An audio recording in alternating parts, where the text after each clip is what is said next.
ఆంధ్రప్రదేశ్ ప్రభుత్వం టీటీడీకి సంబంధించి కీలక నిర్ణయం తీసుకుంది. ఐటీ విభాగానికి సంబంధించి డిప్యూటీ జనరల్ మేనేజర్ పోస్ట్ను జనరల్ మేనేజర్గా మార్చింది. అలాగే టీటీడీ ఈఎస్సీతో సమానంగా వేతన స్కేల్ ఇవ్వాలని నిర్ణయం తీసుకుంది. అంతేకాకుండా TTD urban design planning cell ఏర్పాటు, దానిలో 8 పోస్టుల సృష్టికి గ్రీన్ సిగ్నల్ ఇచ్చింది.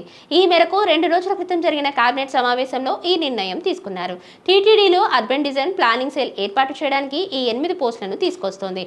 టీటీడీ ఇటీవల కాలంలో డిజిటల్ సేవల్ని పెంచింది. అందుకే ఐటీ డిప్యూటీ జీఎం పోస్ట్ ను ఐటీ జీఎం గా మార్చాలని నిర్ణయించింది. భక్తులకు సేవలు మరింత వేగంగా, పారదర్శకంగా అందించడానికి ఈ నిర్ణయం తీసుకుంటున్నారు. అలాగే పరిపాలనను మెరుగుపరచడానికి కూడా ఇది ఉపయోగపడుతుంది అంటున్నారు. ఈ మేరకు ప్రభుత్వానికి ఇటీవలే టీటీడీ లేఖ రాసింది. 1989లో టీటీడీలో కంప్యూటర్ సేవలు మొదలయ్యాయి. 2002లో ప్రత్యేకంగా ఐటీ విభాగం ఏర్పడింది.